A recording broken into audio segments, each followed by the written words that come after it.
dome, and it's absolutely amazing to see. But you can already start to see how the lamps are not even on, but the glass is already being like traversed by all this light. The glass from the lamps that you have in front, the Bridge Alexander III,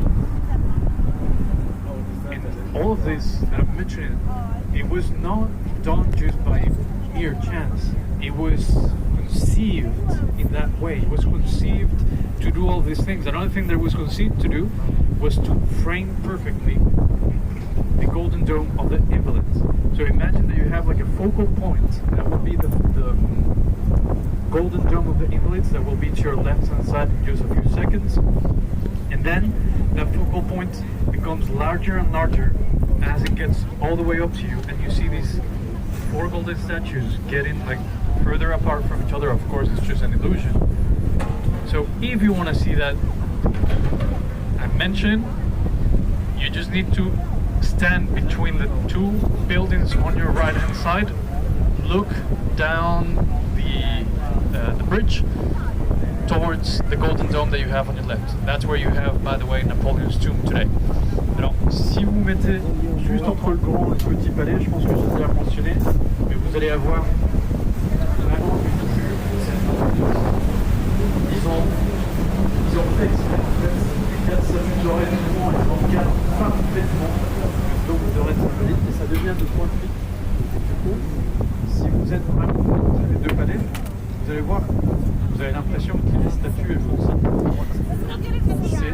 C'est incroyable. Et en plus, les entrées, les dômes de ces deux palais, ils font rappel au dôme des Invalides.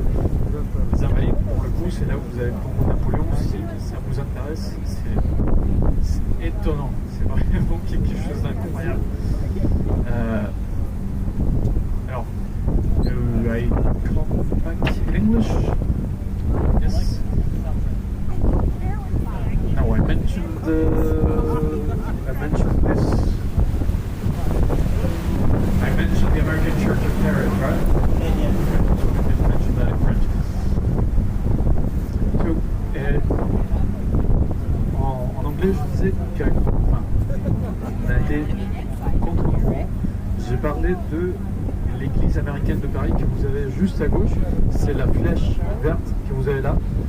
Je trouve que c'est intéressant parce que même si moi je ne crois en rien, et la plupart de mes amis non plus, mais même eux, puisqu'ils sont pour la plupart des anglophones, ils sont venus ici parce qu'il y a des cercles de gens qui se réunissent pour faire des amis, des connaissances quand ils arrivent à Paris. Et du coup, ils ont vraiment fait des amitiés, mais très durables. Ça fait plus de 5 ans, 6 ans qu'ils se connaissent. Ils sont même pas restés pour la messe, ils sont juste partis boire un coup après. Voilà, et je trouve ça très cool quand même qu'on puisse faire ça sans cet aspect religieux. Forcément, je trouve que c'est génial vraiment.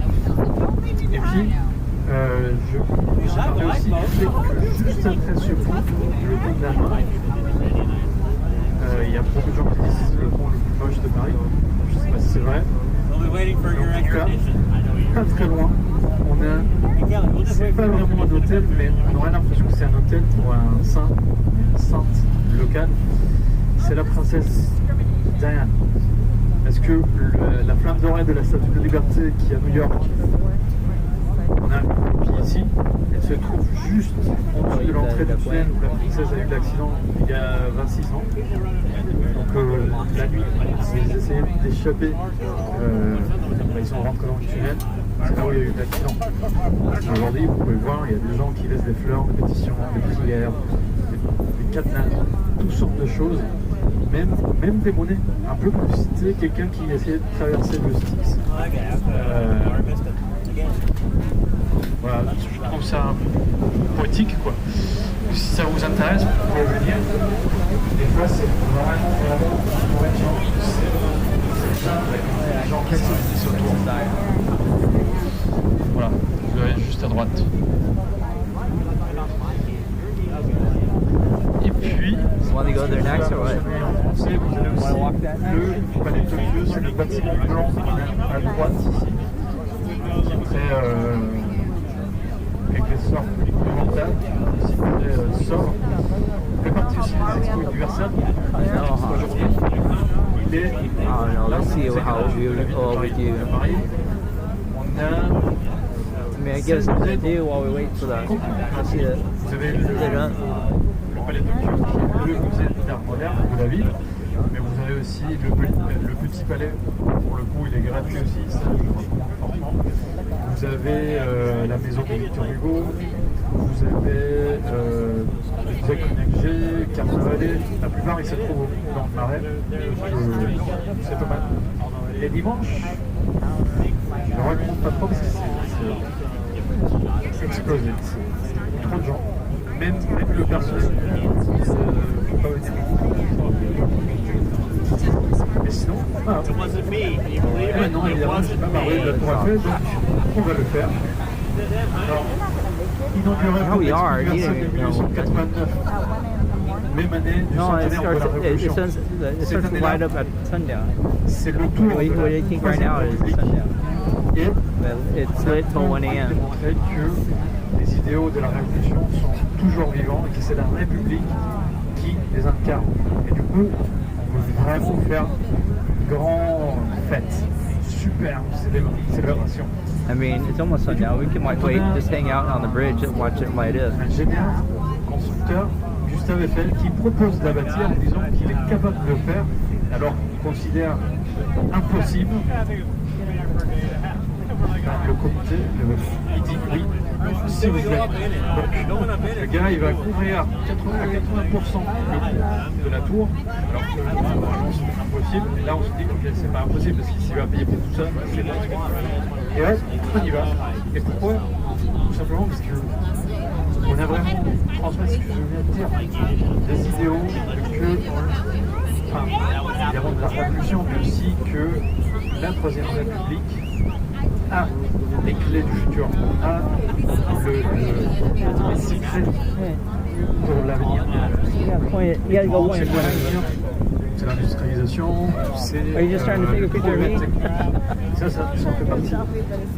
No, you know what? The best selfie is right here, actually. See where those people were standing? You get a really nice selfie pointing that way. Le reste des bâtiments, il faisait 300 mètres et pas 6 étages pour la plupart des bâtiments. Et en plus, à l'époque, on n'a pas la section.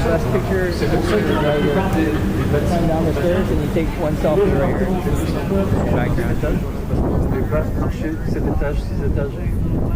Jusqu'au sommet. Donc ici, dès le départ, on a eu l'idée de mettre des ascenseurs. On a tout fait pour que ce soit possible. Et c'est ça qui a fait la renommée de la tour à la base. C'est pour ça que l'histoire que les gens ont détesté la tour, ça il faut nuancer.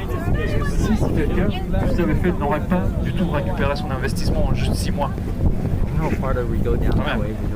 Alors que si vous mettez les choses en contexte, un billet pour monter jusqu'au dernier étage, à l'époque c'était presque un SMIC. Évidemment, les choses ont beaucoup changé, on ne peut pas comparer comme ça, mais à peu près ça. Donc voilà. Et petit à petit, elle s'est constituée en tant que symbole de la ville. Elle a participé à des événements marquants, disons, du XXe siècle, avec les deux premières, les deux guerres. Et aussi, elle a participé au développement des médias, des radios. La première radio, station de radio en France, c'était la radio Tour Eiffel. Par la suite, petit à petit, symbole de la ville. Incroyable. Now, if you look there, of course, you have the Iron Lady. Take a selfie of us. The Eiffel Tower, the Richard Mondley ones, opened for the 1889 World Fair. That year we're celebrating the 100th anniversary of the French Revolution. Oh, sorry, got it. Which would be absolutely amazing because we're trying to say to the world that revolution worked. And that the government that was in place had the keys to the future and a better life sometime. And what better life, or was better life back then, was technical progress. That's how we thought of a better life, better future. So what better than not walking up the stairs, right? Because back then elevators are not truly a thing. I mean, they exist, but we don't use them. And these ones, they take you up 300 meters in the air. Thing that does not exist at the time. We actually thought it was impossible. We called it the Impossible Tower. The only way we built it, the reason they accepted to build it is because Gustav Eiffel, the guy who paid for everything, he said, I'm going to pay for everything. And when he did, everybody went like, oh, okay.